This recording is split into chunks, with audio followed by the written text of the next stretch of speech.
institution.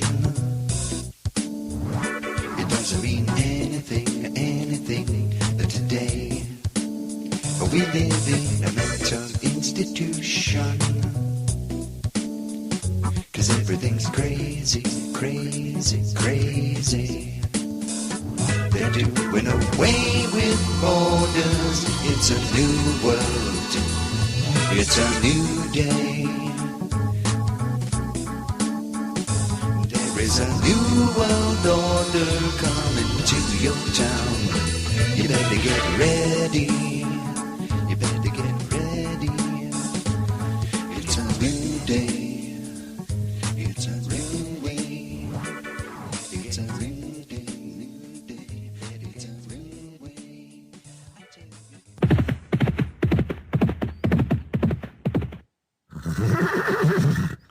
Hey there, boys and girls. I'm Wild Bill, and I just rode into town. Look out, all you bad guys out there. I'm fixing to blow the whistle on all your evil plans. Yes, it is Saturday night, and you are not going to believe what I got for you right here on Revolution Radio.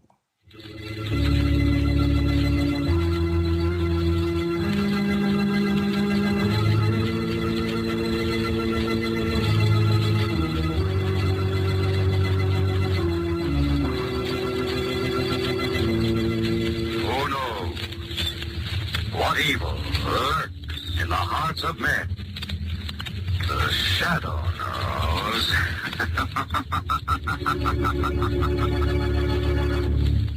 Oh, yes, ladies and gentlemen, welcome to the Samsel Report. Coming to you live from my personal isolation tank right here in St. Louis, Missouri. The number to call in with your thoughts and your comments, or just to say howdy, is 314-720-6835. Oh, yes, that's right. 314-720-6835. So feel free to call in to the program. Okay? All right? Because I want to hear from you. Okay? All right? Okay? Strange, but true. It's the Samsel Report, but it's not the Samsel Report. It's Wild Bill, but it's not Wild Bill. It is and it isn't, but it happens every Sunday. Some say the man is crazy. He's crazy. A raving conspiracy theorist. He's nuts. Look out, because here he comes, the Crimson Crusader of conspiracy comedy, the one, the only, Wild Bill Samsel. Yes, it's Wild Bill, right here on Revolution Radio. That's right, ladies and gentlemen, our government is a cesspool of corruption. Our industrial might is a thing of the past, and the Constitution and the Bill of Rights are being trashed by a treasonous, out-of-control government that is intent on enslaving the American people. Now, I know, yes, it sounds like some low-budget horror movie from the 1950s. Oh, yes, it sounds like something right out of the Twilight Zone. But you know what, ladies and gentlemen? You know what? We live in the Twilight Zone.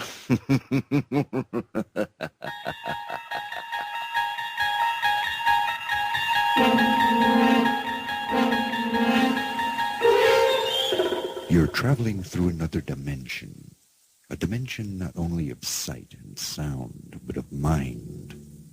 You're moving into a land of both shadow and substance. You are bombarded by the conditioning illusion projected forth by corporate and government-controlled mass media.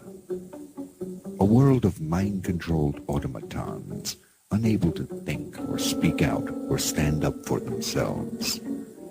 You're entering a world where everything is just the opposite of what you think it is. You are living in the Twilight Zone. The Twilight Zone.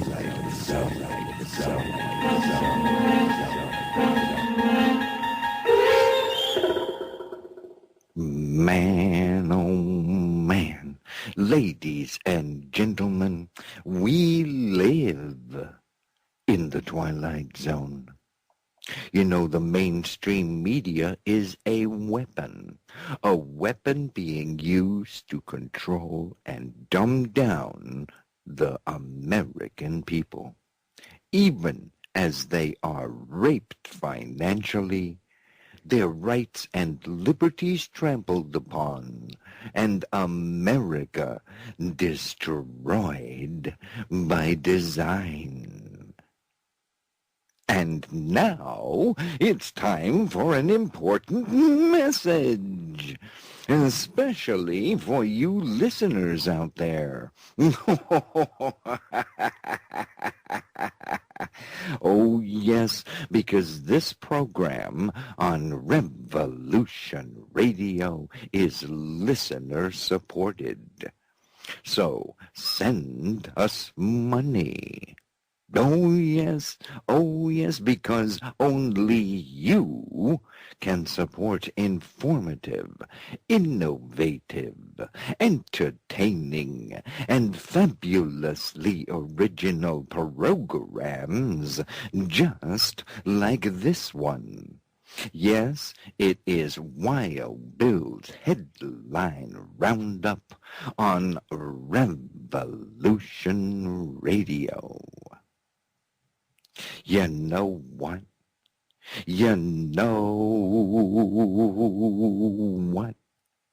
It's all the same old crappy news. That's right. Oh, yes. Have you been in a grocery store lately? The prices there would shock Mr. Spock. Oh, yes. Mork from Ork would pop his cork. Ricky and Lucy would have a heart attack. Fred and Wilma wouldn't believe their eyes. George and Gracie would think they've gone crazy. I tell you what though, prices going up, dollar going down. but America marches on. Yes, we are all on the road to ruin, ladies and gentlemen. That's right. Oh, yes, but America is still going to the store. That's right. Oh, yes, they are going to Walmart, they are going to Dollar General, and they are flocking to the thrift stores. That's right. It's a boom for the thrift stores. If there's one thing the sheeple can do, that would be to shop, okay? The sheeple should never shop inadvertently.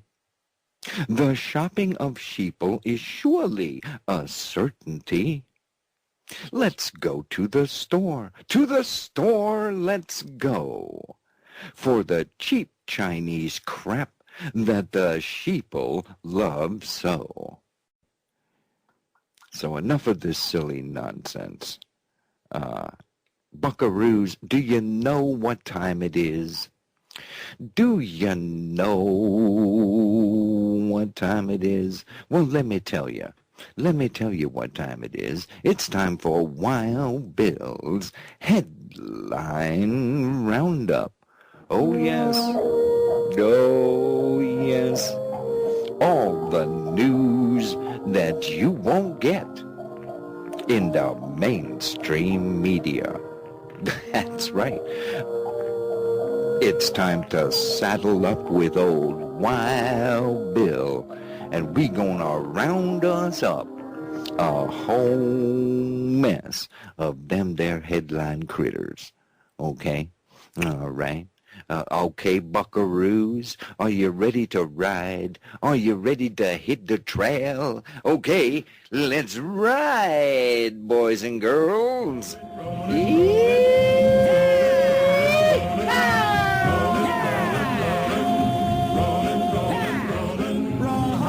Hi-ho, sweetheart! Away! Oh, man, oh, man, oh, man. Boy, oh, boy, oh, boy. Yes, it's Wild Bill's Headline Roundup. What did you say, sweetheart? What was that? Oh, yes, we have a brand new Charlie Danger episode. Oh, yes, that's right. Oh, yes, later on in the show, okay? Not right off at the not right off at the beginning. Okay? No, later on in the show. Okay, all right. I promise. Okay? All right? Just be good. All right? Just be good. Now go over there and sit down and be good, okay?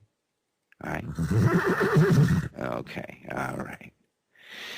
Ladies and gentlemen, it's Wild Bill's Headline Roundup. And here comes, look out, because here comes our first headline. All right.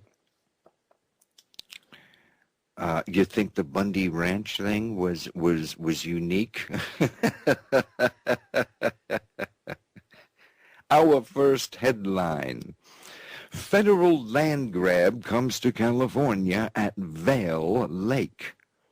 Oh, yes, Americans are becoming increasingly concerned about the federal government's seizure of privately held land and property, especially after the Clive Bundy incident in Nevada.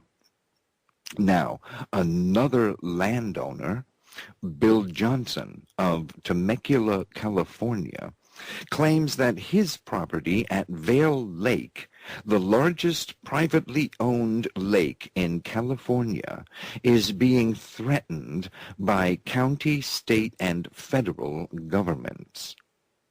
Oh, look out. Johnson's 11,000 acres of land in Riverside County encompasses over 1,000 square surface acres of water. Okay? All right. Now Johnson claims various levels of government are trying to seize the property using intimidation under the guise of environmental concerns. Okay. All right. Well, I guess somebody better tell this guy about Agenda 21. Okay? Everybody needs to know about Agenda 21. Okay? Because Agenda 21 is a stepping stone to non-ownership of private property.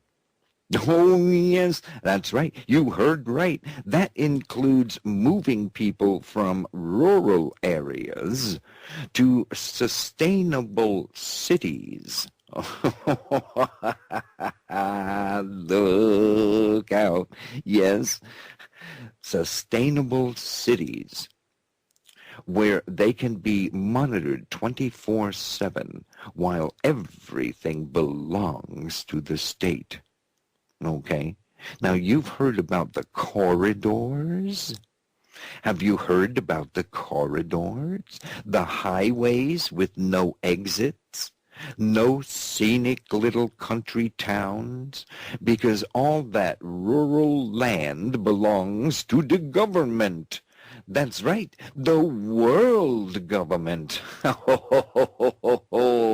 You'll be arrested or fined or even thrown in jail for trespassing.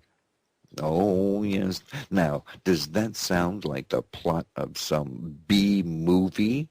Does that sound far out, ladies and gentlemen? Well, this is the agenda for the 21st century. Oh, yes, Agenda 21. That is what the powers that be have in store for your descendants. That's right. All you people who remember when you was a kid, you remember when you was a kid and your family got in the car and they took a ride out in the country. They went to the hills. They went to the river. They went to the lake. They went to the farm. And you stopped and you got some fried chicken at a roadside mom and pop. You remember those days, ladies and gentlemen? Well, not in the world of Agenda 21. Oh, no. Oh, no, your kids and their kids will not ever experience those things because they will live in sustainable cities. They'll be living in little cubicles. They'll be monitored and controlled while everything is owned and provided by the state. Oh, man, oh, man. Well, that's where we are headed, ladies and gentlemen. So sit back and witness the Bundy thing and many similar events that are taking place all over the country. And keep your mouth shut and mind your own business, and soon everything I just got finished talking about will automatically become a reality. Okay? All right, so what do you think about that one? What do you think, ladies and gentlemen? Stick it in the corral with the rest. Get on in there. Come on now. Get on in there. Get on in there with your Agenda 21 and get on in, big fat old thing. Look at that. Look at that. Man, oh man, oh man. Agenda 21 is coming to your neighborhood, ladies and gentlemen. Oh, yes. Oh, yes, you better look out. You better look out. Our next headline, ladies and gentlemen, Jeb Bush pushes amnesty. Oh, that's right. At an education conference, old Jeb Bush showed up. That's right. Oh, man. Old Jeb Bush. Don't you just love old Jeb Bush? Don't you just... What's that, sweetheart? What did you say there, darling? What was that? Oh, you... I can't say that. I can't say that. I can't say that. I'm sorry. So, okay. Here's our headline. Jeb Bush pushes amnesty. Okay?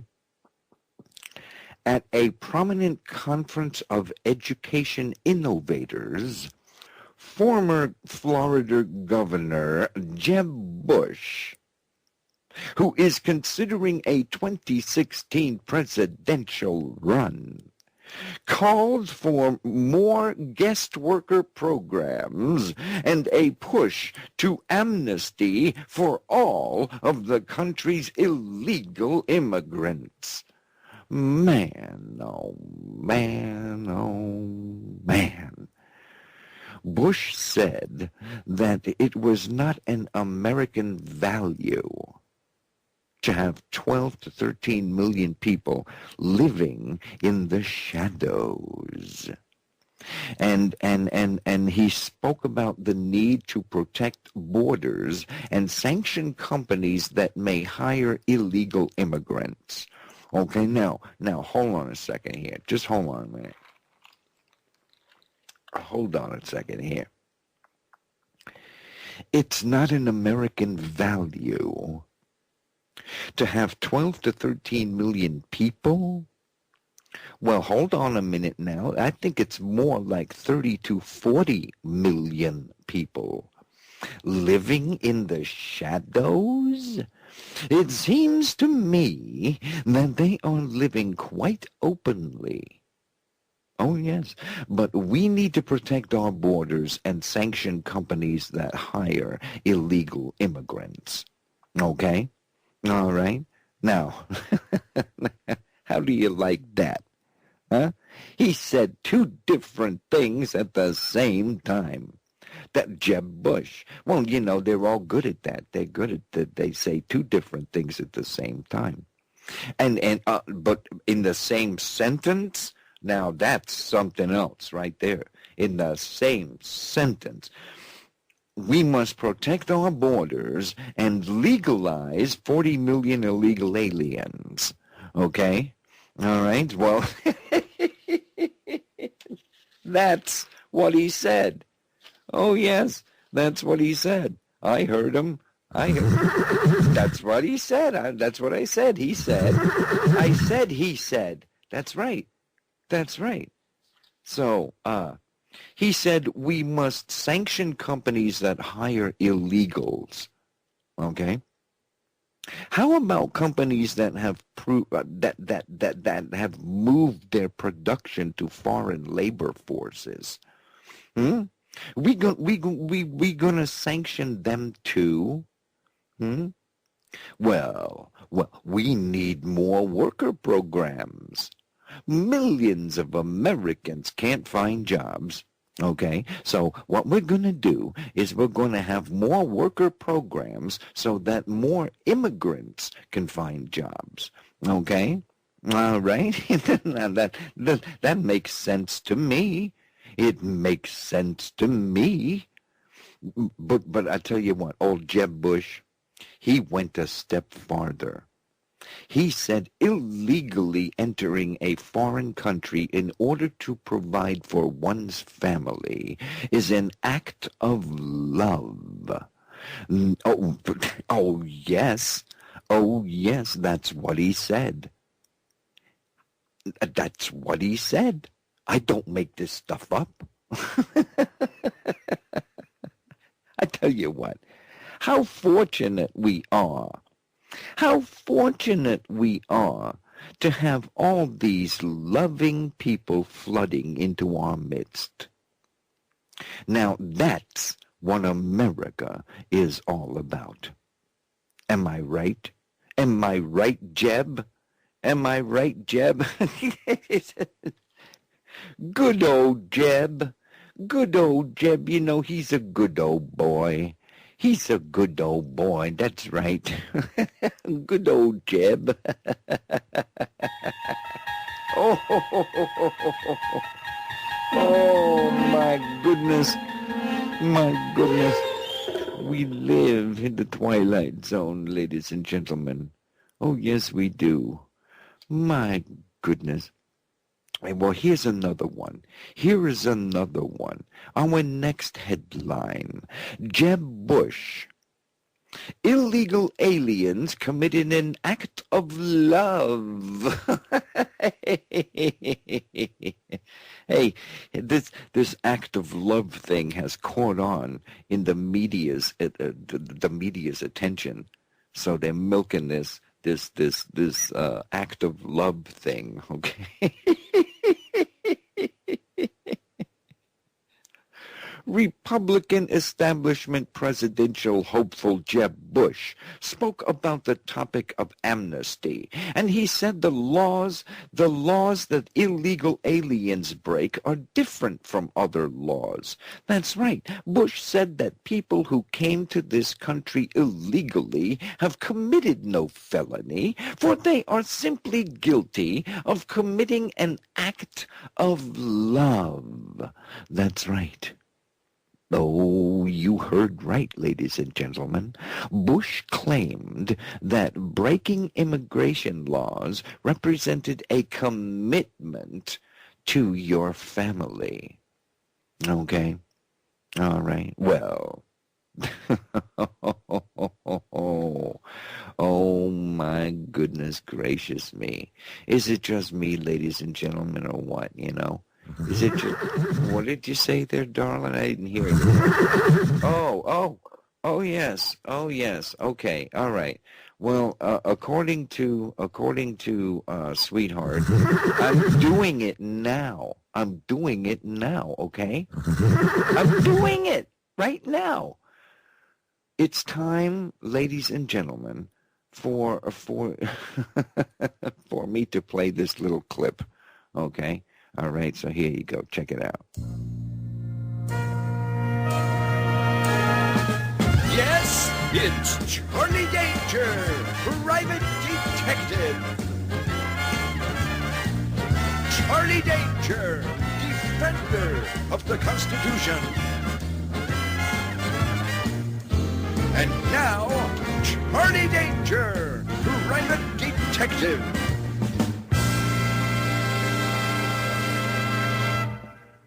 Get this and get it straight. Crime is a sucker's road, and those who travel it today are more cunning, traitorous, and evil than ever. They got big wallets and big ideas and big plans, and they don't like anything or anyone that gets in their way. I ought to know. I'm Charlie Danger.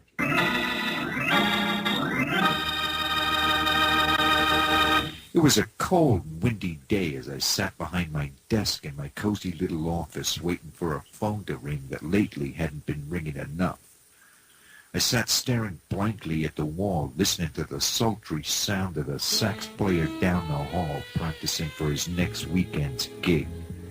I was trying to decide if I should get up and fix myself yet another drink.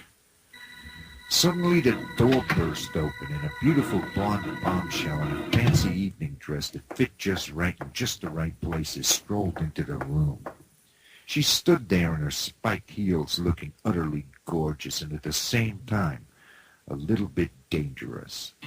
I say dangerous because in her pretty little hand was a great big .38 caliber snub-nosed Smith & Wesson, and the business end was pointing right at my ticker.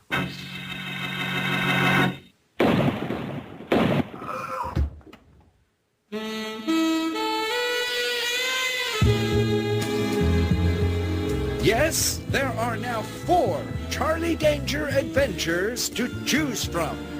Go to hiddenmysteries.com That's hiddenmysteries.com. That's right. Ladies and gentlemen, go to hiddenmysteries.com, where you can check out all 4 of the Charlie Danger Private Detective series of adventures. Okay? You might also want to check out today's New Atlantis, okay? Or Coyote Trail. Coyote Trail, you can check that one out too. Go to Hidden Mysteries and check them out. Okay, and later on in the show, we've got episode number 8 of Charlie Danger Private Detective. That's right, episode number 8. Okay. So, ladies and gentlemen, we now continue on with the headline roundup. Okay. All right. Well, here's Sarah Palin to Jeb Bush.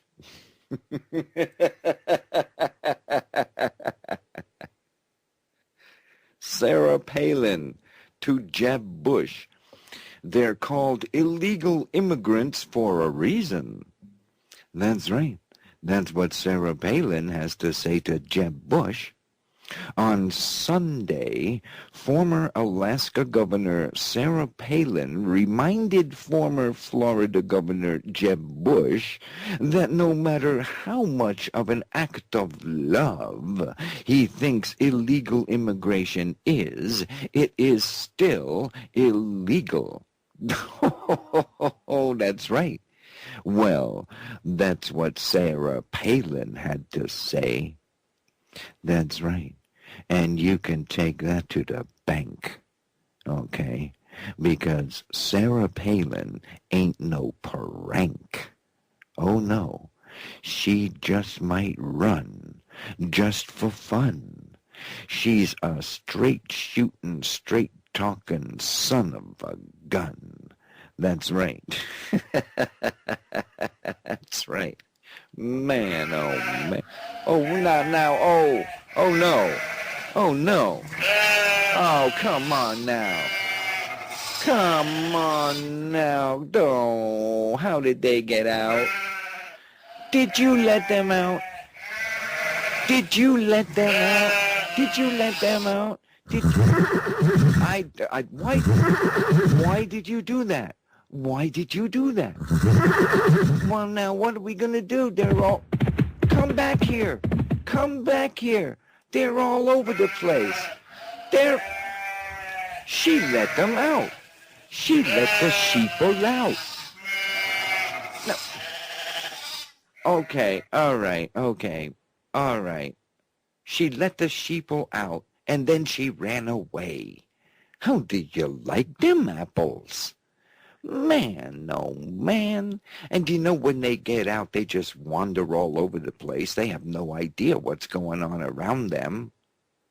So we got to try and keep them locked up. And here it is, sweetheart. Oh, so you're back again, huh? Well, you know, why you do, sometimes I wonder why you do things. Why did you let them out? Oh, no, I'm not going to play that until later on in the program. Later on in the program, we'll listen to Charlie, okay? But no. No, you better not let them out again. You better not let them out again. You better not. I'm telling you. You better not. Now go over there and lay down. Go. Okay. All right. Okay. Ladies and gentlemen, you are listening to the Samsel Report. That's right. Right here on Revolution Radio. Okay. Now, let us continue on with our headline roundup. Here's an interesting one. You might find this one a little bit interesting here. Pentagon is to destroy $1 billion worth of ammunition. That's right. That's right. That's right. Why is the Pentagon about to destroy ammunition while the Department of Homeland Security is buying up millions of rounds of ammunition? Why is this? Well, according to USA Today, the Pentagon plans to destroy more than $1 billion worth of ammunition, although those bullets could still be used by troops, according to the Pentagon and congressional sources. Okay? All right, so they're going to destroy $1 billion worth of ammunition. Meanwhile, Homeland Security is ordering 1 billion rounds of hollow point ammunition. Okay, could it be that they're both destroying it and buying it up all at the same time? That's right, right. So they don't want the public to have it. See, that's the whole thing right there. They don't want the public to ammo up. See? All right? Something to think about, ladies and gentlemen, because you know what? We live in the twilight zone. Okay? All right? Man, oh man, oh man. Sometimes it just makes me wonder. You know what I'm saying? It just makes me wonder sometimes. But I tell you what. Hold on a second here. Here we go. You're riding with Wild Bill's Freedom Posse. That's right, you're riding with the Freedom Posse. Right here on Revolution Radio. Okay? And you're listening to Wild Bill's Headline Roundup. Okay? So let us move on. Let us move on with our next headline. High school students say Pledge of Allegiance in Arabic. One nation under Allah. Oh, yes. The principal at Rocky Mountain High School in Fort Collins, Colorado, is facing a hailstorm of criticism from some very angry parents and residents. Oh, yes, the school recites the Pledge of Allegiance weekly on Mondays. That's right. Last Monday, a member of their Cultural Arms Club led the student body in an Arabic version of the Pledge of Allegiance, replacing the words under God with under Allah. Oh, man, look out, Principal Tom Lopez said. The cultural club seeks to break down the barriers between different peoples and promote unity and acceptance. So this is what they're teaching kids in school these days, ladies and gentlemen. United Nations agenda. One big happy world. Anything goes and everything is okay. I can smell the new world order at work here. How about you, ladies and gentlemen? Can you see the agenda here? I tell you, the whole thing stinks. And you know what we're gonna do with it? We're gonna take it and flush it down the old porcelain receptacle. That's right. There you go. There you go. There you have it, boy, oh boy, oh boy. And that's what they're teaching your kids in school, ladies and gentlemen, okay? So check it out. All right. Okay, ladies and gentlemen, our next headline. Man claims Islamic law gives him the right to kill his wife. Oh, man. You aren't in Mogadishu anymore, Muhammad. Oh, no, you're not, pal. You know what? Police say a Valley man threatened to kill his wife. He told her Islamic law gives him the right to kill her. Ansar Mohammed, 43, is facing several charges, including assault and imprisonment. According to the police report, on April 26th, Muhammad held her against her will and sexually assaulted her while threatening to kill her. He punched her over and over and strangulated her, causing multiple physical injuries. Oh, man. Police say the victim fled to a neighbor's home to call them after the suspect fell asleep. The guy fell asleep. First he did all this, and then he sat down and said, well, I'm going to take me a little nap here, baby. Okay, all right. So you stay right there. I'll be a good girl. Okay, and she ran next door. Okay, the police showed up.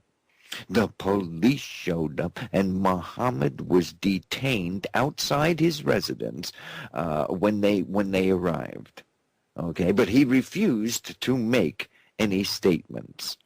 Okay, we're going to see a lot more of this kind of stuff, ladies and gentlemen, going on here and all over the country.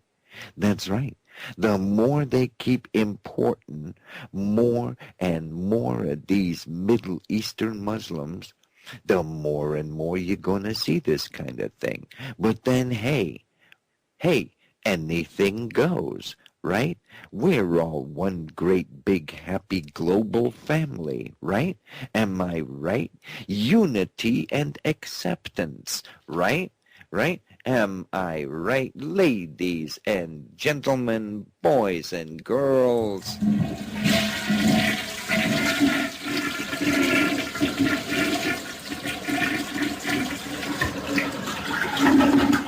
There we go. There we have it. You've got it now. Okay? All right. Boy, oh boy, oh boy. Well, I tell you what. Our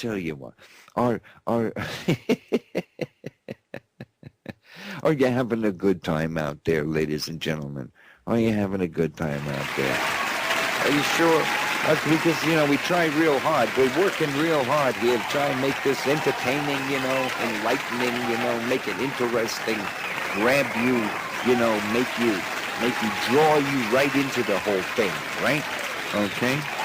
All right, so, man, oh, man, I tell you what, you're listening to the Samsel Report right here on Revolution Radio. Okay?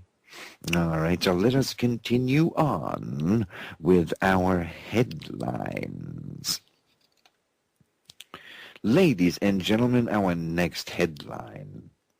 Cop shoots dead an unarmed, tased, and subdued teenager. Oh yes, here's another sterling example of our men in blue, ladies and gentlemen. Here we go. So they're having a family argument, okay? Neighbors call the cops. The cops show up at this kid's house, okay? They tase this kid. They jump on top of him. They had him down on the floor, and another cop comes in and says, "Hey, we don't have time for this," and he shoots the kid dead. Okay, We don't have time for this. Pow. That's it, baby. Okay? They don't have time for this? What are they gonna be late for coffee at Dunkin' Donuts? Huh? Huh? Apparently, a 100-pound kid that's just been tased and he's being held down by 2 cops poses a life-threatening danger to an armed jackboot with a badge who doesn't have time for this. Okay? Ladies and gentlemen, this is what you can expect to see more and more of, people. You start militarizing the police and drilling into their heads that the people are the enemy, and this is the kind of crap you're gonna wind up with. Okay? All right? And they expect you to become conditioned to this kind of crap. Oh, yes, this kind of behavior by the man will become the accepted norm. You see, the more this stuff goes on, the more Joe Public gets accustomed to it. Okay? Gabish? Capiche? You understand what I'm talking about? It is nothing less than social conditioning. Cram it down the people's throats through the media, and they'll get accustomed to it, and they will accept it, no matter what it is. Oh, man, that's right. That's the sheeple effect. Okay? Oh, yes. Oh, yes, the sheeple. They will accept doggy turds if that's what you're selling. Ladies and gentlemen, anything goes. Anything goes. Gay agendas, open borders, global warming, Agenda 21, track and trace police state, cameras up the yin-yang, taser crazy cops, stormtroopers, armored vehicles, absolutely no privacy whatsoever. Less jobs, lower wages, higher prices, and devalued money. Somebody going down the tubes while the top dogs rake it in. Everybody going down the tubes. That's right. We all going down the tubes, ladies and gentlemen. Oh, yes, so look out. We're going down the tubes into the twilight zone. Yes, we're going down the tubes and into the twilight zone. That's right. Man, oh man, oh man.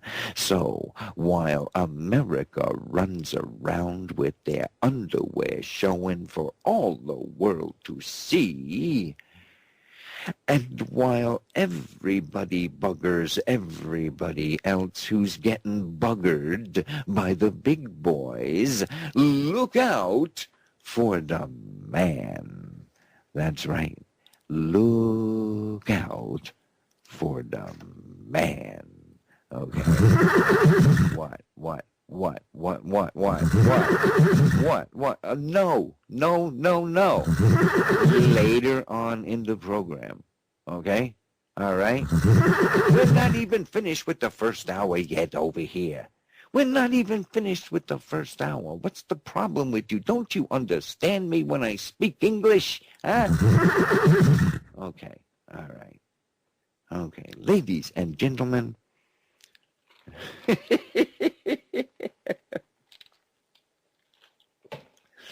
You're listening to the Samsel Report. This is Wild Bill's headline roundup, and this is our next headline. Pennsylvania Supreme Court. No warrant is needed to search citizens' vehicles. Okay? All right? Did you get that one? Huh?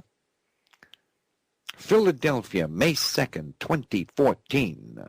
The Pennsylvania Supreme Court, in a 4-2 decision, has issued a ruling that police officers are not required to obtain a search warrant before searching a vehicle. This decision overturns the protections offered by the Pennsylvania State Constitution, as well as those enumerated in the Fourth Amendment of the United States Constitution. The court opinion concluded the prerequisite for a warrantless search of a motor vehicle is probable cause to search. Okay? All right, so you know what that means, don't you? You know what that means, don't you? Well, I didn't ask you. I'm asking everybody else. You know what? Okay, I know you know what it means. Okay, all right. Okay, all right. That means, ladies and gentlemen, that they can search your car at any time for any reason. Okay? They can enter into your house at any time for any reason. They can download your telephone or your computer at any time for any reason as well. Oh, yes. They can declare you a terrorist at any time for any reason. That's right. They can scream at you and tase you. Oh, yes, they can.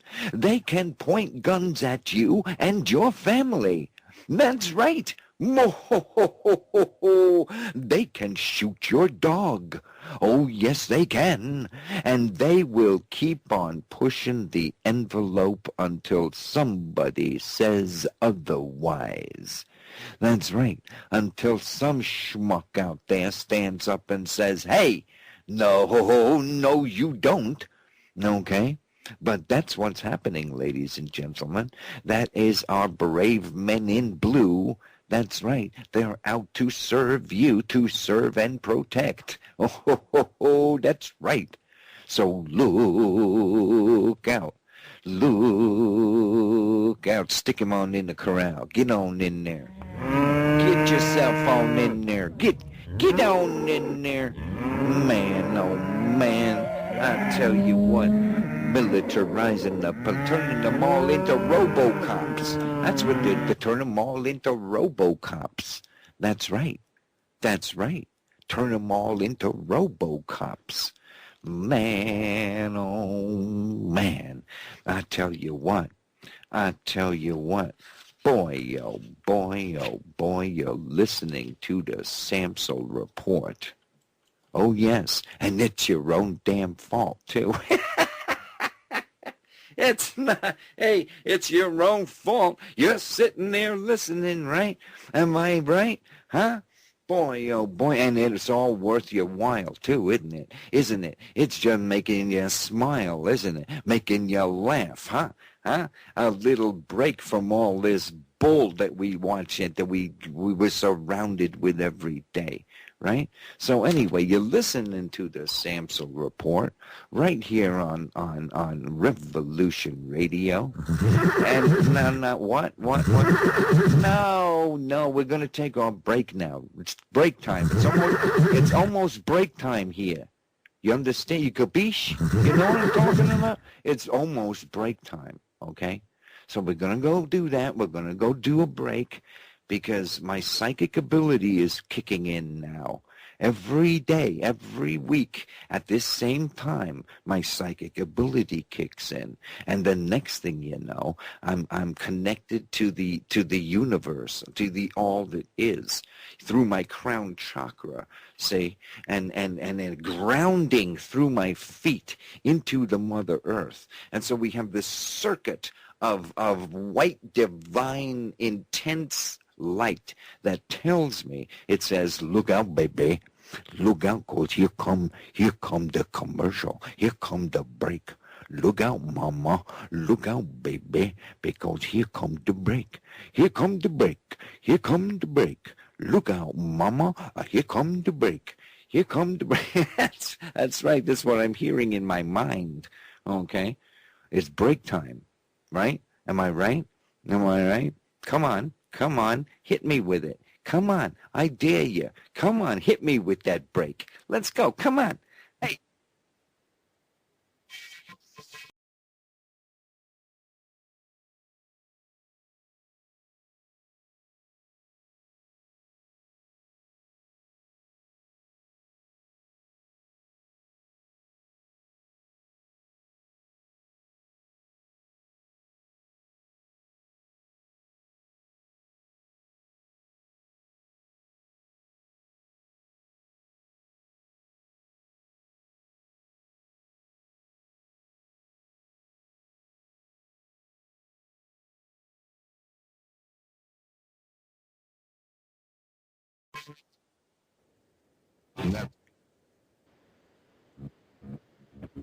All right.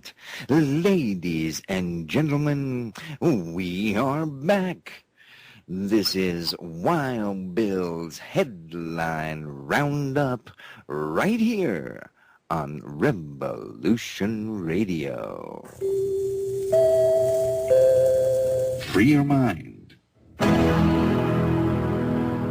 and your ass will follow. That's right, ladies and gentlemen, and no truer words have ever been spoken. We now continue with the Headline Roundup. Oh boy, oh boy, oh boy. Here's one. Here's one. Are you ready for this? Are you ready for this? India declares dolphins to be non-human persons. Oh, that's right. Dolphin shows are banned in India. That's right, because dolphins are non-human persons. Okay? Okay? Hey, I don't make this stuff up. I'm not making this stuff up, ladies and gentlemen.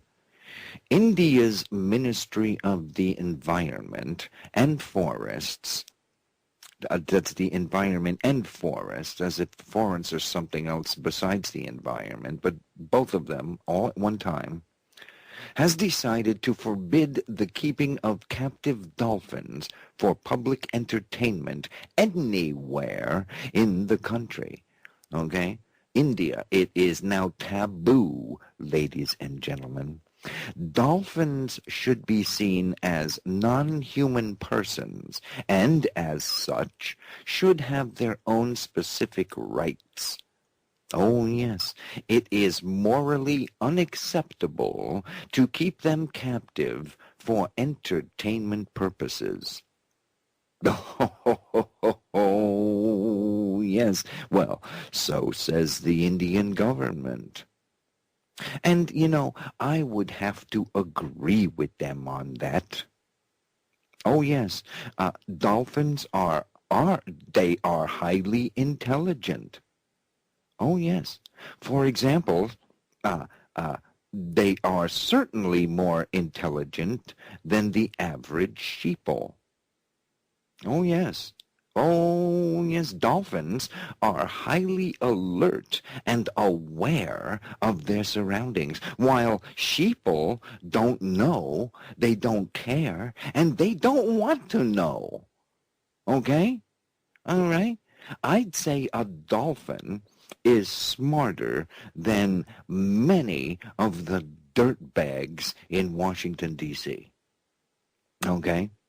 I'd rather have Flipper in the White House. That's right. Oh, yes, Flipper would be better than Nancy Pelosi or Harry Reid. That's right. Why, Flipper has more brains than Al Sharpton. Oh, yes, Flipper has more personality than Al Gore.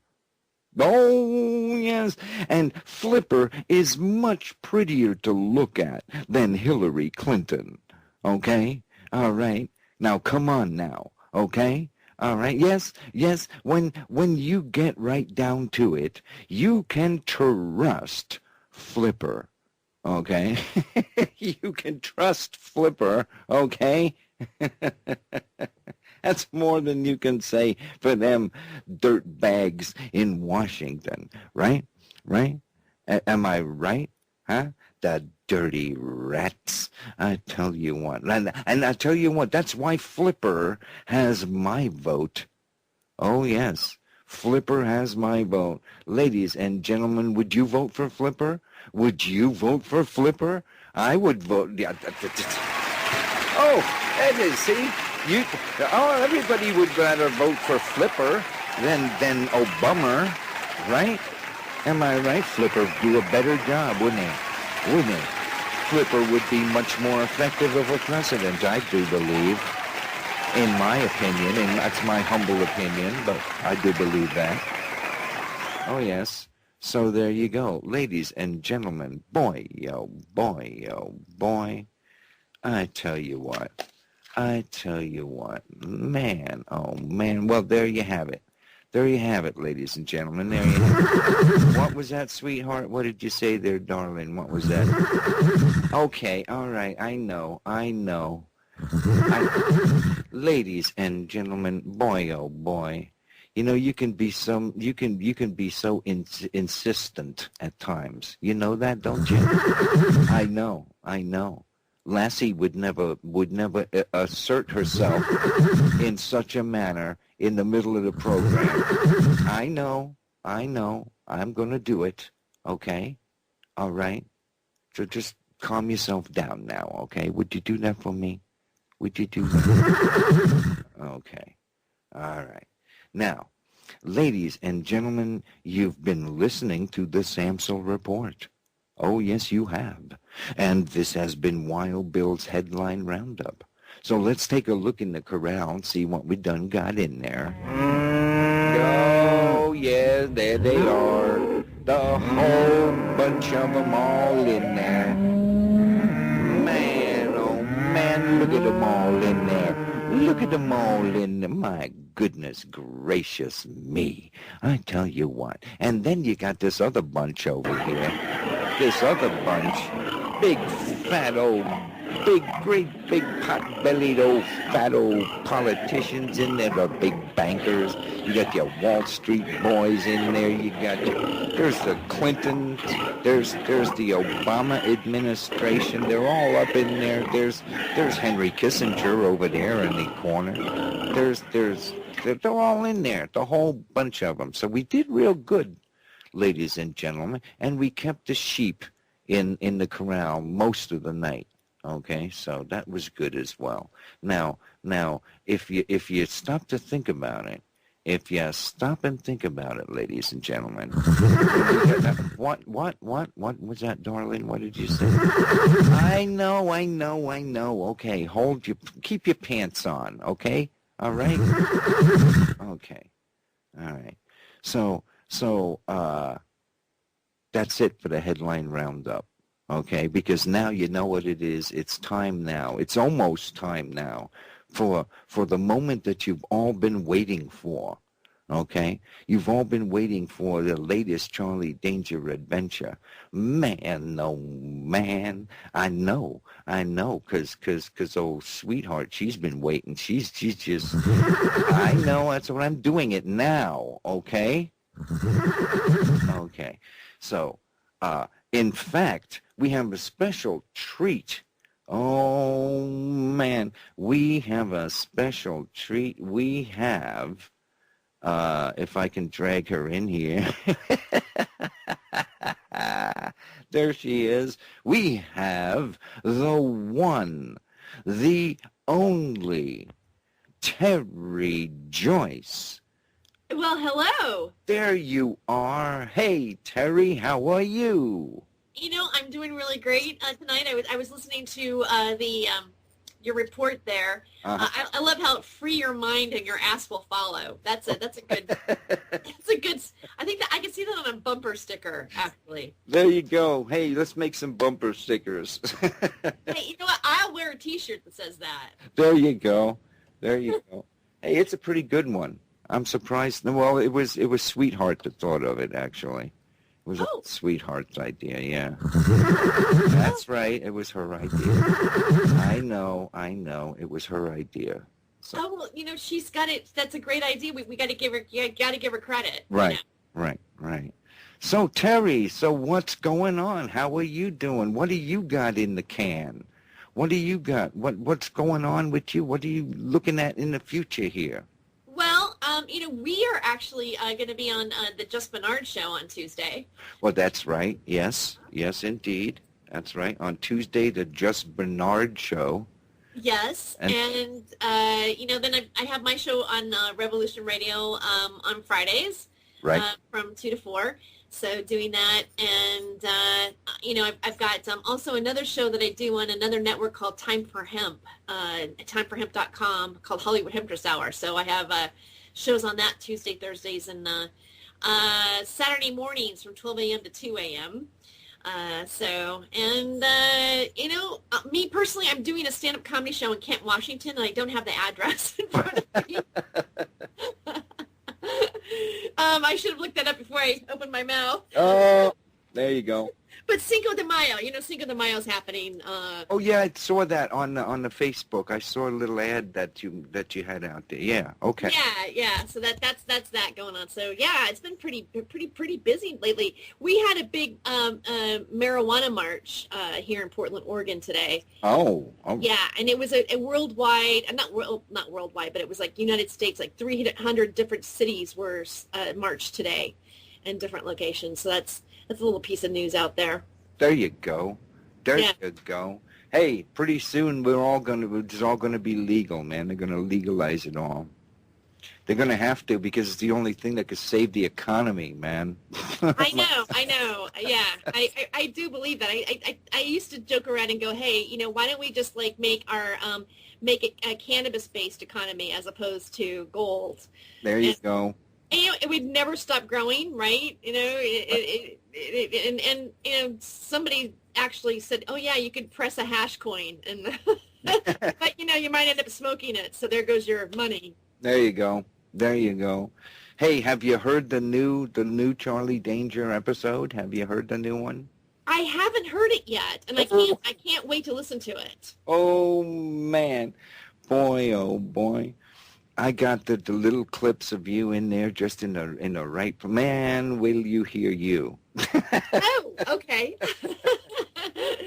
It's definitely a lot of fun doing it, and I actually enjoy each episode, and I've been replaying them. I'm not caught up so much as that you were doing. I think I've played episode four so far, but I'm sharing them with the Time for Hemp audiences as well. All right, cool, yeah. Fantastic. Yeah. Because Charlie likes to get out there, and he likes to meet everybody and be introduced to everybody. So that's cool. That's all right. Yeah, I think it's you know, I think that listening audience would enjoy it. I just sent it to my mom. I said, look, here's something else I'm doing. Right. Enjoy. Man, what could be better than a you know, a nice doobie and a Charlie Danger episode? Well, I think it goes good with the weed audience. Actually, there is nothing better. There you go. All right. Well, we'll be going into a supervision. This here is like the number 8 has been the wind-up of the border disorder book, and we're going into supervision, which is about a television set, the new craze, the new television set that's sweeping the nation, that can pop your brains out the top of your head. Oh, is that those things that people like that they have it around their eyes? Oh man, this thing, it could just, your head just explodes. Okay? Or they can program you and turn you into a zombie. They suck your brain. They suck your brain right out of your head and turn you into a zombie. And your brain goes into the television set. And it's stored in the Matrix. Oh, is this for real? Oh, yeah. This is the next book. This is the Oh, this is in the book. Okay. Oh, yeah. So this is where we're going for number 9, which we'll be working on probably tomorrow, huh? Oh, exciting. Okay. Oh, okay. So this is fantasy where I'm like, wow, that it almost sounds real. Oh, man. Well, I mean, it is a metaphor, right? I mean, Right. It's kind of like what's actually happening. Exactly. You got it. Yeah. Okay. I got it. Ding, ding, ding, ding. All right. Man. Well, Jane, would you like to introduce the latest Charlie Danger episode? Yes, I would. We're very happy to have it come on the air right now. So I'd like to introduce Adventures of Charlie Danger.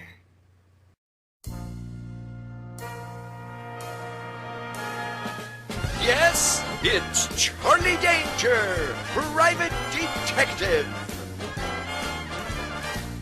Charlie Danger, defender of the Constitution. And now, Charlie Danger, private detective.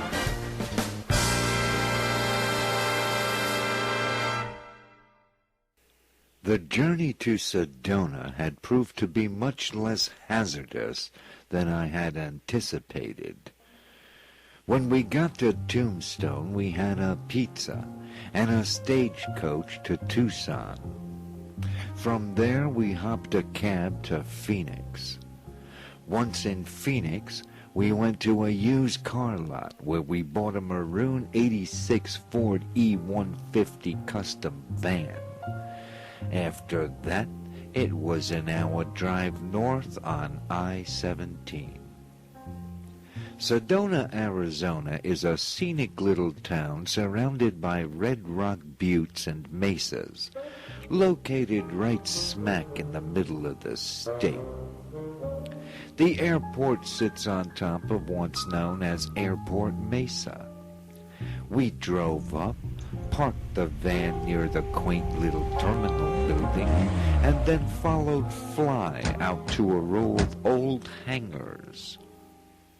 It's been a while since I parked this old bird in here. Will you get a load of this? He unlocked the door and stepped inside the dark building. The old man hit a light switch. It was a great big Boeing B-17 Flying Fortress in olive drab color with the words Fly's Flyer and a naked broad by Alberto Vegas painted on the nose. Incredible! Is this machine operational? This thing was plucked right out of combat service in 1945. It's the only fully functional, fully armed, and fully original example in the entire world. Then, gentlemen, we need to consider our options. Being in possession of a fully functional weapon such as this gives us the tool we need to strike a blow against Mariachi. That's it. We all hop aboard this airplane and go bomb Mariachi? Precisely. Is it not the least thing that they would expect us to do? And where do we go to accomplish that? We don't even know where to find Mariachi. Elementary, my dear Danger. I would suggest that we return to the area where we were attacked by the Mexican Messerschmitt. Consider this. You see, that aeroplane had been dispatched to shoot us down because we had been flying too close to Mariachi's new command bunker. I'm sure that we can pinpoint its location and provide them all with a bit of unscheduled entertainment in the form of a thrilling display of aerial bombardment. Holmes is right. If we want to strike a blow against those dirty crooks, we've got no other choice. All right then, baby. It looks like we've got ourselves a hot date for tomorrow. And I do mean hot. How hot do you like it, Charlie?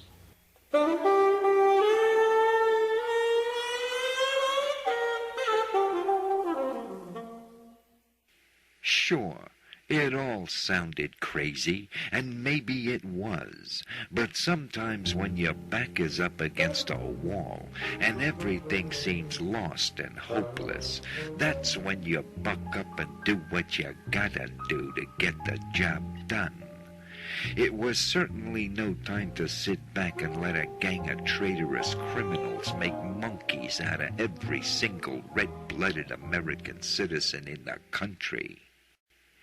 We all marveled at that great big warbird sitting there with its turrets and its machine guns and its 4 big radial engines and its 8,000-pound bomb load. If you wanted to blow up a secret command bunker, it was just what the doctor ordered. It's a risky plan, but if we manage to pull this off, we can blow the lid off this caper and send their NAU plans back to the drawing boards. It'd serve the dirty bastards right. If you people are done flapping your jaws, you might just want to help me get this bird dusted off. And then we'll get her checked out. And then we'll fire them engines up, and then we'll be ready to go.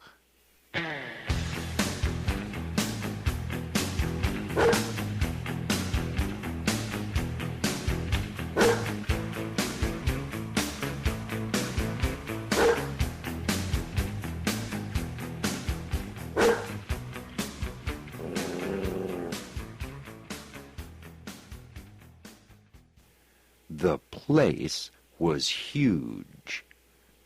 All of the distinguished guests commented among themselves about how huge and complex was the control room. They marveled at the gigantic monitor screens, the huge round conference table, the high-tech computers and electronics. It was just like the set from Dr. Strangelove. It had been quite a day for the visitors. First, there had been a buffet-style gourmet breakfast in the cafeteria. Afterwards, in the Grand Theater, the guests were treated to a special film entitled The Eradication of the Proletariat.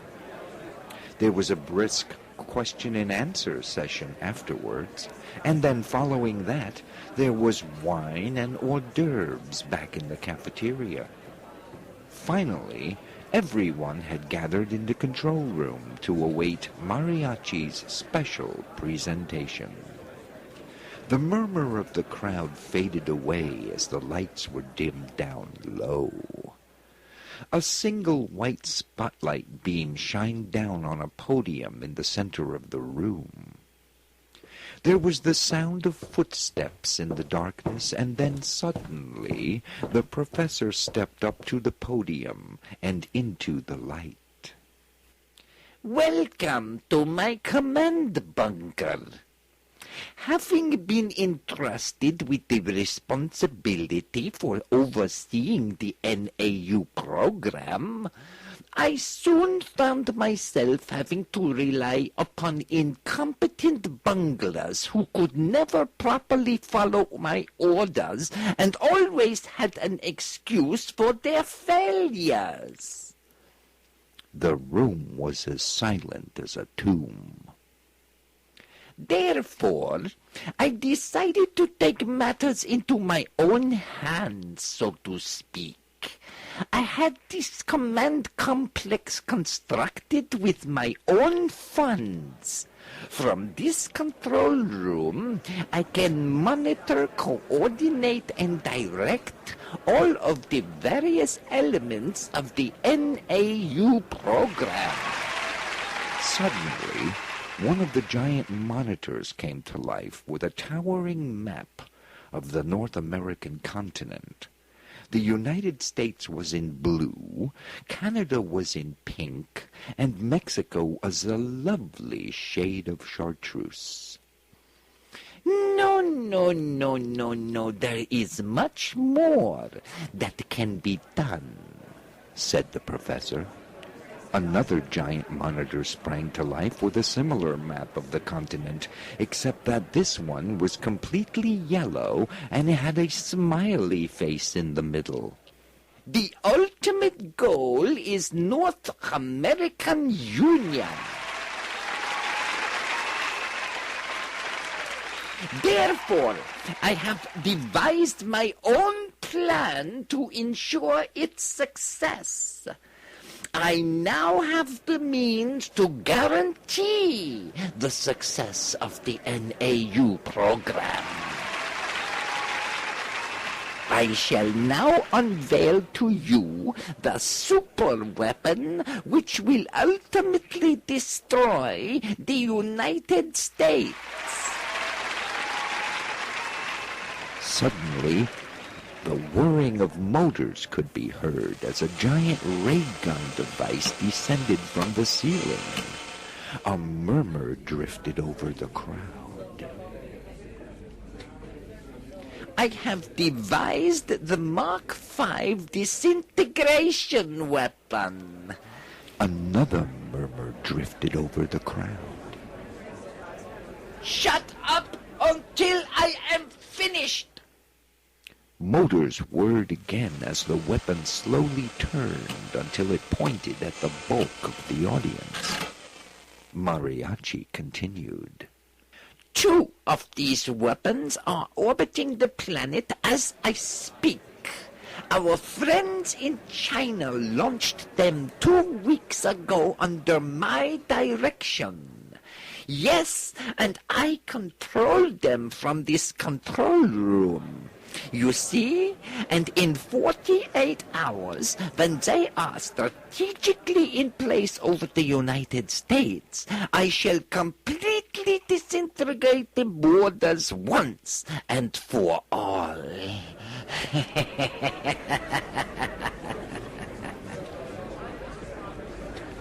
Shut up until I am finished. I'm not only referring to the northern and southern borders. No. I am talking about the state borders as well. Yes. You won't be able to tell where one state begins and another one ends. Do you see? And not only states, but also counties and cities and towns and even the lots that your house sits on. I shall disintegrate all of the borders in America. You see, I shall plunge the entire country into utter chaos. Nothing will prevent North American Union. Eyes bulged, mouths dropped open. But I will not stop there. No. There are those who would pay dearly for me to turn this weapon on any number of countries all over the planet. Yes, you see, I shall disintegrate every border in the world. Nothing will prevent world government. Nothing will prevent the new world order. And we shall reign over the entire world. The entire world, I say. The professor's hand slammed down on a flashing red button. There was an intense, blinding, lightning bolt of light. Afterwards, when eyes could see again, half of the audience had vanished into thin air. Stupid fools! You stupid fools!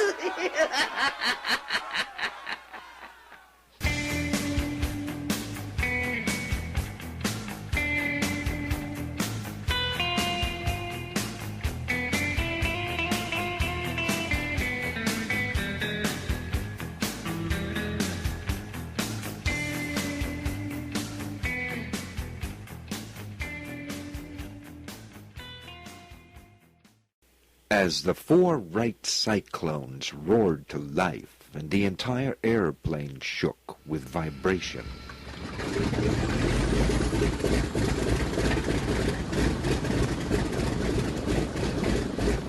I sat in the co-pilot's seat and watched as Fly turned knobs, flipped switches, and threw levers, waking the big old bomber from its long slumber. After making all of his checks and readings, he upped the throttles and taxied the airplane out to the edge of the runway. Everybody ready? He asked. Mr. Holmes, are you ready for takeoff? Holmes here. The radio compartment is prepared for takeoff. All set. Me and the pooch have the best seat in the house. Then hold on, 'cause away we go. The engines roared as the huge airplane began its charge down the runway. The noise was deafening, and just as the speed increased, so too did the shaking, rattling, and vibration. And then, all of a sudden, everything smoothed out, and we were in the air. Fly looked over at me with a big smile on his face. They don't make 'em like this anymore. He put the plane in a gentle left bank as we climbed higher and higher over the red rock countryside. Personally, I missed the Goonie bird, but that's just me. Besides, this was all-out war, and this bird could lay eggs with TNT in 'em. You know, the day that Jane first came waltzing into my office back in the Big Apple, I had no idea where this caper was gonna lead. I never dreamed I'd be sitting in a B-17 flying out to bombard some raving lunatic held up in a bunker. Fly tapped me on the shoulder. I want you guys to be ready for anything. Once they see us coming along, we don't know what the hell they're gonna throw at us. You just worry about flying the plane. Leave all the firepower to us. We climbed up through a layer of clouds, and Fly leveled out the airplane. It won't be long till we get to where the Goonie bird went down. It's vital that we locate that bunker.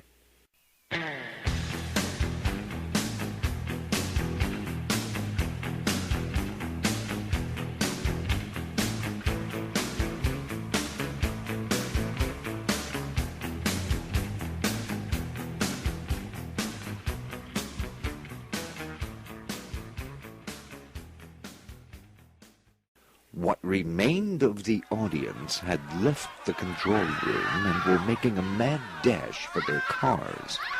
A red telephone flashed, and the professor picked up the receiver.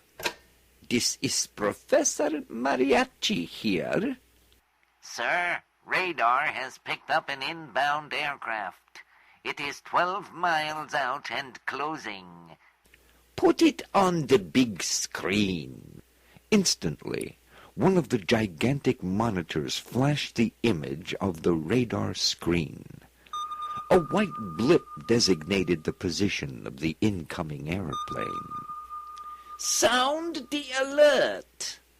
Send up my interceptors. I want an ID on that airplane, and I want pictures on the big screen.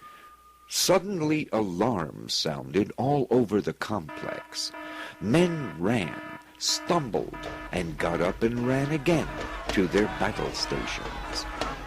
The anti-aircraft batteries were manned and readied as pilots threw down their tacos and jumped into their Messerschmitts.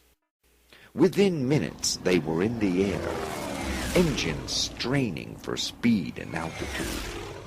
Higher and higher they raced toward the incoming threat, fearing not bullets, not battle, but their own leader's price for failure of any kind. Meanwhile, back in the control room, Professor Mariachi paced back and forth, waiting impatiently for their report. The blip on the giant screen was inching closer and closer. We expect a report momentarily. The voice on the phone line exuded nervous tension. I am waiting. Suddenly, 6 slightly smaller blimps appeared on the screen, closing in fast on the first. I am waiting. Sir, we have that report coming in now.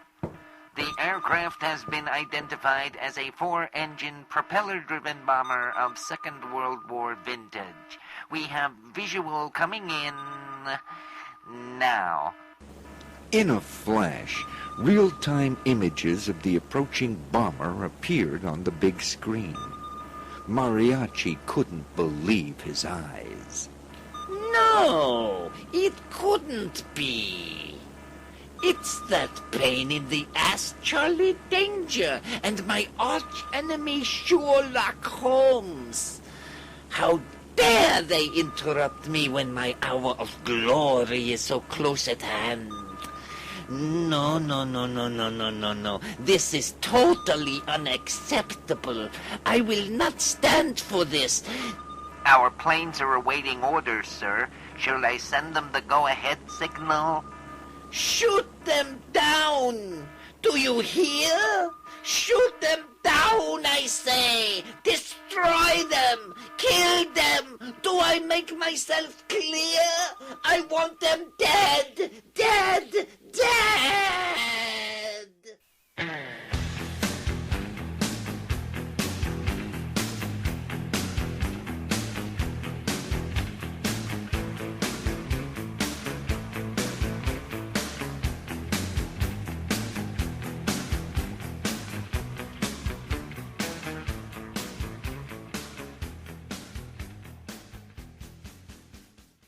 Jane, up in the nose compartment, was the first one to see them and call them out.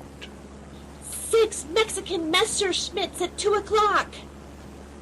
I looked, and sure enough, there they were, charging right at us with their machine guns and cannons spitting fire. The show's on now. Everybody grab a gun and start dishing it out. I jumped up and made a beeline for the dorsal turret, and I climbed up inside. I swung it around, pointed the twin 50s at our attackers, and then I let them have it. Smoke and fire belched forth, and tracers arced out towards the enemy. Suddenly, I felt the airplane shudder as machine gun and cannon fire from the charging fighters tore into her. I kept on firing and clearly scored hits on one of them. And then they zoomed by and started banking around for another charge. But I could see that one of them was hit and trailing smoke. Then I heard Jane's voice over the intercom. Hey, Willie, I can see the Goonie bird down there. Sure enough, we all looked down, and there was the wreck of the Goonie bird right where we had left it. Got it.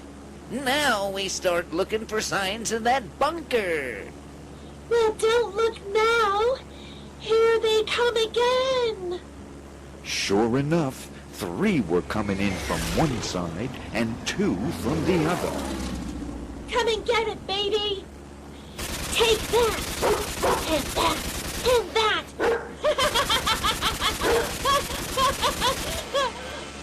I swung around and let her rip on the 3 to my right. I could see tracers arcing out from our waist gun, and I knew that Holmes was on the job. He scored hits, too, and one of the Messerschmitts exploded in midair. I got one. Well, get more. I just kept firing at him, hoping the guns wouldn't lock up. Suddenly, I felt the plane shudder again as bullets started smashing through the fuselage. As they zoomed by, one of them burst into flames, and I saw the pilot bail out. 2 more zoomed past in the other direction, one of them with a shut-up engine trailing smoke, and I knew Jane was keeping busy up front.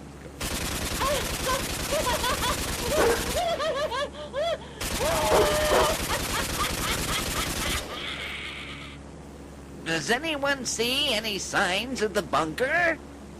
How about a parking lot full of limousines and a gigantic banner that reads Grand Opening? Or the dozens of anti-aircraft batteries that are about to open fire on us. Well, guys, I'd say we've pretty well found the command bunker. All right, then. I'm gonna line us up for the bombing run. Keep those fighters busy. Sure enough, the remaining 2 Mexican Messerschmitts were coming in. This time, one came in from behind, and the other came at us straight on. Quick! I'm moving to the tan gun. I swung around and started lobbing tracers at the one coming straight on, and I could see tracers streaming out from Jane on the chin gun. Take that! And that! And that! We both laid it on him, and we laid it on thick. Come and get it, baby! And then suddenly bullets and cannon shells were ripping into us, chewing up the cockpit, trailing across the wing and knocking out both starboard engines. The airplane seemed to stagger as smoke and flames erupted from the engines and the wing caught on fire. The Mexican plane shot by, but it was completely enveloped in flames. And then the other one shot by from the opposite direction. It too was enveloped in flames, thanks to Holmes. We watched as both planes arced downwards in their final plunge to the ground. And then, as if we weren't having enough of problems, the anti-aircraft gun started firing. Violent, jarring explosions started going off all around us. Fly strained to control the airplane. We're nearly over the target. Danger! Come here and hold her steady while I man the bomb sight. In a flash, he jumped out and I jumped into the pilot's seat. I grabbed the controls as Fly climbed up in the nose. It wasn't easy keeping that bird level with flak going off and the wing on fire. Meanwhile, Fly lined up the bomb sight. He made his countdown and pulled the bomb release handle. Nothing happened. The bombs failed to drop. I'm losing control of this airplane. Holmes suddenly appeared from out of nowhere. The doors are open, but the bombs have failed to release. Where is the emergency bomb release? The red lever marked emergency. Holmes darted back to the bomb bay as I strained to keep the airplane flying straight and level. All I knew was she wanted to go down and was fighting me all the way. And then suddenly, Fly was in the co-pilot seat, and we were both straining to keep her up. Meanwhile, Holmes managed to locate the emergency bomb release. He gave it a mighty pull, but nothing happened. He pulled it again and again, but the bombs remained. Loosen the safety pin on the bomb rack. But be careful! Be careful! Holmes climbed up over the open bomb bay doors. Looking down, he could see Mariachi's command bunker dead ahead below. Straddling a 500-pound bomb, he reached up and began loosening the safety pin. At last, Fly and I couldn't hold her any longer, and the big bird started to slip out of control. We're going down! At that same moment, the bombs broke free, and they began their descent toward their target. I saw them going down as we went into a nose-down left bank. I also saw Sherlock Holmes falling away with them. It's Holmes! He went down with the bombs! There was a loud tearing and a grinding sound, and the burning wings separated from the rest of the airplane. I felt the big bird collapse. That's it! She's done for! Everybody out! Let's hit the silk! I grabbed hold of Jane, and Fly grabbed hold of Lassie, and the next thing I knew, we were tumbling through the atmosphere. Our chutes opened up, and we started to drift. I looked down and saw the bombs heading straight for the bunker.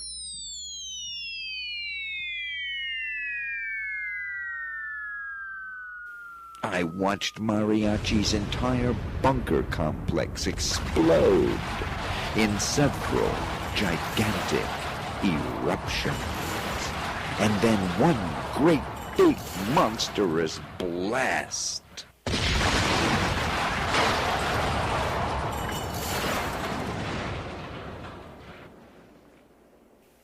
Nothing could have survived that inferno.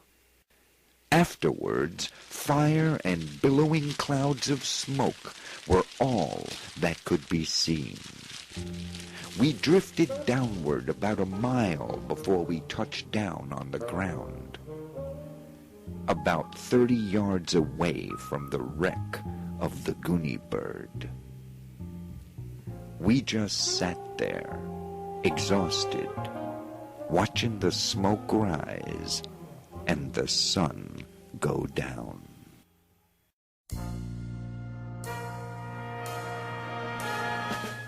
Yes, you've been listening to Charlie Danger, Private Detective. Tune in next time for the next exciting episode of Charlie Danger, Private Detective.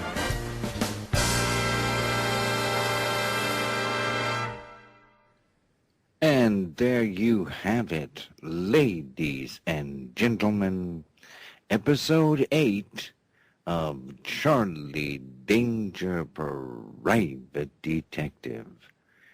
And you're not going to want to miss future episodes of Charlie Danger, Private Detective. And I think we still have Jane with us. Is Jane still there? Yeah, I'm still here. That was a great episode. I loved it was all the falling down and the screaming, and I mean, I laughed a couple times actually. Oh man, I think you were just a little bit over enthusiastic with them 50 caliber machine guns, huh? yeah. You was having a good time shooting them things off, weren't you? Absolutely, you know. Boy, oh boy. Man, oh man. So like I said, we'll be working on the next one and getting the next one prepared. Yeah. They're getting a little complicated. There's so many little pieces to put together and everything. So, but we're working on it. We're getting it together. So, I mean, that sounded pretty good, didn't it? I did. It's well produced. Yeah, I mean the sound effects, the dog barking, the plane going down. It's yeah, and it really sounded like we were falling. Oh, how that kind of exactly. Yeah. Right. Yeah. And the dog. I like to stick the dog in there every once in a while. You hear the dog. Yeah, dogs are okay. Dolphins aren't, though, right? You never know when Essie's going to have something to say, right? Yeah. And have you heard that all of the lassies that were ever played, they were played by male dogs? Really? No kidding. Yeah. Are you really? Yeah, that's what I heard. This is, I should Google that to make sure that if that's real or not. But somebody when I met, I think I played it on the show. One of my, I believe it was like one of the shows I did, and somebody said it. Oh. That they were all played by a male. Yeah, my friend, I know who exactly, David McKenzie that I had on the show. Yeah. Right. Just like back in the old days, back in the 30s and 40s, instead of having real Indians in the program, they would have white guys and playing the parts of Indians, right? Yeah. Well, what's that guy?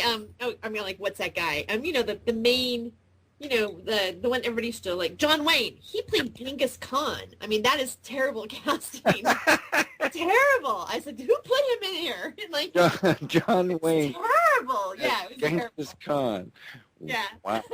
Okay. It's out there. It's out there. I got to check that one out. Yeah.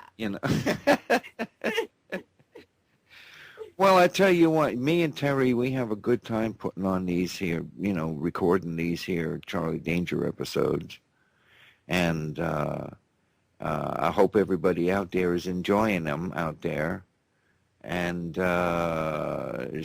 thanks for being on, for dropping in and being on the show, Terry. Oh, I appreciate it. I mean, anytime, and you've been on, my shows too as well. So right. It's fun. I'm enjoying doing this series, and I really love to listen to them afterwards and just to see how they all come alive. That's right. And yeah, it's a lot of fun. I know, man. It's getting, what is there? There's 8 of them now. So number 9 is going to be interesting. Those voiceover classes that I took and acting classes are now finally paying off. Well, there you go. There you go. So yeah, I guess it's a lot of fun. I think the storyline's really, it's fresh. It's got a different spin. Right. And hopefully it's finding an audience. It'd be fun if Charlie Danger got its own cult audience. Oh yeah, wouldn't that be cool? Yeah. Right. Yeah. Okay, cool. That's what we'll do. Yeah. Oh man. So there you go. So hey, thanks for being on here. God bless you, Terry, the one, the only Terry Joyce. Well, thank you, and God bless you too. Okay, and we'll be talking to you in the very near future. Okay. Bye-bye, darling. Bye. And there she goes, ladies and gentlemen, the one, the only Terry Joyce. Okay, all right. Well, that's it for the headline roundup. That's it, ladies and gentlemen. That's all we got. That's all. That's what I'm telling them. I'm telling them that's it. We're near the end of the program. That's what I'm telling them right now. Okay? All right? Okay? According to Sweetheart, we're getting near the end of the program. Okay? So, in other words, it's time for me. Oh boy, oh boy, oh boy. It's time for me to be going, okay? It's time for old Wild Bill to hit the trail and to be going, all right? Okay? Hello? I must be going. I cannot stay, I came to say I must be going.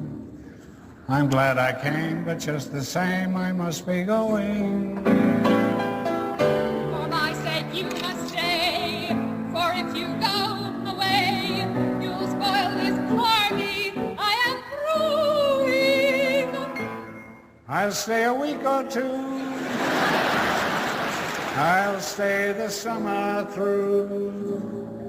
But I am telling you, I must be going. That's right, ladies and gentlemen. Free your mind.